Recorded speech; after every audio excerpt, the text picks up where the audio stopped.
A potentially historic superstorm is making landfall in Alaska today, the 9th of November 2011, with a pressure equivalent to a Category 4 hurricane. It is being called a snowicane by AccuWeather. Opponents of the Keystone tar sands pipeline project, 10,000 of them, by some reports, surrounded the White House on Sunday to call on Barack Obama to reject the deal, which merely generated a short Metro section story in the Washington Post on Monday. More revealing than that was the Post's preview story in Sunday's paper, which presented the issue as one where protesters are just noise, as only the proponents of the project, insiders, talked.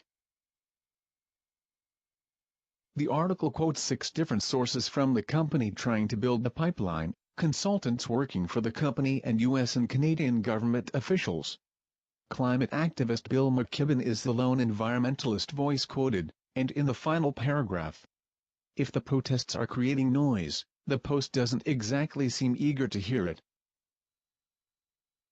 A 5.7 magnitude earthquake on Wednesday, in the battered province capital of Van, is a grim replay of scenes from last month's quake in the same region. Unfortunately, 2 hotels have toppled and quite a few buildings as well. Reports said the collapsed hotels were being used by journalists and aid workers involved in recovery efforts following the earlier quake.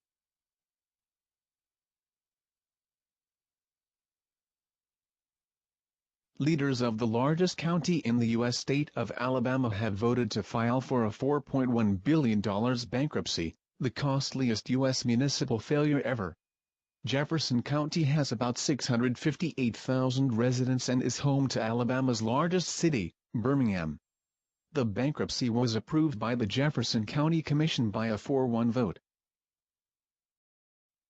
An unprecedented number of fish with red spots, lesions and parasites, as well as dead dugongs and turtles, have been found this year at Gladstone Harbor. Water testing shows a number of sites within the harbor exceeded national guidelines for aluminum, copper and chromium. Experts allege that the levels pose a minimal risk to marine life. However, the Queensland government has appointed a seemingly independent scientific panel to conduct more research.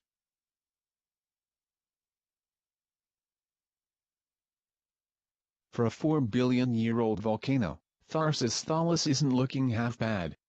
This extinct Martian crag would dwarf most mountains on Earth and, though it's looking a little worse for wear due to the erosion and collapses that have occurred over the years, it's still standing tall. This image of the giant peak was released yesterday by the European Space Agency. It is a composite of multiple photos taken by a high-resolution stereo camera aboard the Mars Express spacecraft in 2004, with different elevations shown in different colors. The U.S. Coast Guard and BP have agreed on a plan to determine when oil spill cleanup work can stop along sections of the Gulf Coast, the company said Wednesday. Environmentalists charged that, with the plan, the Coast Guard had let BP off the hook. While the announcement does not mean that the cleanup is over, it signals that the end is near, and officials are said to be starting to turn their attention to repairing the long-term environmental damage done by last year's underwater gusher. BP officials told reporters that they and federal officials believe that more than 90% of the impacted shoreline across the Gulf of Mexico from this event has achieved that standard of cleaning laid out by the plan. Mobile Bay keeper Cassie Calloway laughed at the estimate. "I think that is a very entertaining figure," she said. "If they want to tell us that 90% of the oil is gone, they need to prove that." Decades-old plutonium powder that escaped its damaged shell is being alleged as the main suspect behind a serious incident at the Idaho National Laboratory Tuesday, the 8th of November 2011, that exposed 16 workers to potentially harmful radiation. U.S. Department of Energy officials and private contractors said today they're closely monitoring 2 workers at the lab in the eastern Idaho desert who had radioactive material in their lungs. All 16 employees went home following the incident Tuesday, but 3 returned to the lab's medical facilities for additional monitoring the next day. Russian engineers are fighting to save the country's latest mission to Mars. The Phobos-Grunt probe launched successfully but then failed to fire the engine to put it on the correct path to the Red Planet. Russian space agency officials say the craft is currently stuck in an Earth orbit and that engineers have 2 weeks to correct the fault before the probe's batteries run out. Engineers are blaming a computer software glitch for torpedoing Wednesday's test of the National Emergency Alert System in Oregon and southwest Washington. For weeks, federal emergency officials warned that the 30-second signal, simulating a nationwide message in a dire emergency, temporarily would interrupt radio and TV broadcasts. But in Oregon, the curious were treated to a few moments of dead air. It turned that Oregon Public Broadcasting, which was set to receive the signal and relay it to hundreds of broadcast, cable and wireline video providers across the region, suffered a computer programming malfunction that effectively blocked the alert from getting out of OPB's Portland studios.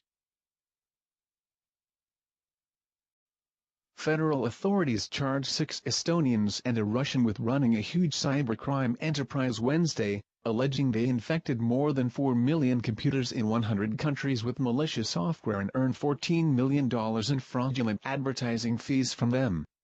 The FBI also got a judge's permission to take offline the CyberGong servers, which were redirecting web traffic from the infected computers. The first-of-its-kind court order highlights the kind of novel legal tactics federal authorities are using to fight internet crime. Constitutionally protected militias getting a bad name? Let us know what you think. CBS reports that 4 suspected members of a U.S. militia charged with plotting attacks with toxins and explosives against government officials pleaded not guilty Wednesday, as prosecutors revealed that U.S. Attorney General Eric Holder was one of their targets. Prosecutors said 73-year-old Frederick Thomas, described as the ringleader, had listed Holder and former U.S. Republican Cynthia McKinney as potential assassination targets. Authorities also said Thomas had stockpiled 52 guns and 30,000 rounds of ammunition at his home in the Georgia mountains.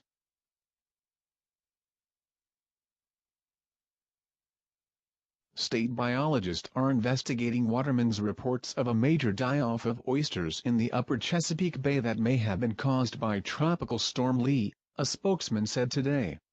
They're out there on the bars checking to see if the reports are true, and what's the cause, said Josh Davidsburg with the Maryland Department of Natural Resources. He said officials hope to have information later this week. Wednesday night, the 9th of November 2011, 300 protesters have assembled at BOFA in downtown LA to demand banks pay fair share. Senator Maria Cantwell urges TSA to work to help close railway security gaps. Current regulations limit the agency's reach. A TSA official, who asked to remain anonymous, said the agency has no authority over these unlocked, unguarded running trains because they weren't carrying toxic inhalants and they weren't found within TSA's jurisdiction, the high-threat urban area of Seattle and 15 miles beyond. Cantwell is now pressing for a review of TSA's high-threat map in Washington state to put more communities within its reach. The Department of Labor has laid charges against 3 parties in relation to alleged health and safety failures at the Pike River coal mine, where 29 miners died after an explosion almost a year ago.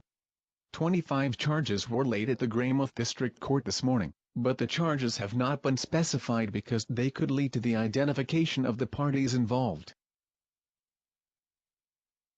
With their client facing trial in the military commission for his role in the 2000 USS Cole bombing, lawyers for Abd al-Rahim al-Nashiri have demanded the government answer this basic question: if al-Nashiri is acquitted, will he be released?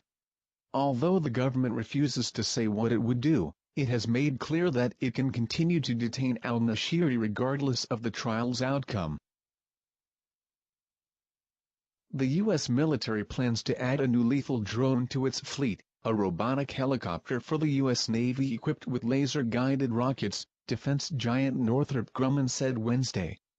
The Armed Fire Scouts will mark a new era in naval warfare, offering an alternative to pilots flying attack helicopters or fighter jets off ships and reflecting a broader shift to robotic technology across the U.S. military over the past several years. An unarmed version of the MQ-8B Fire Scout is already flying surveillance and reconnaissance missions for the U.S. Navy, using cameras and sensors inside a cone on the aircraft's nose.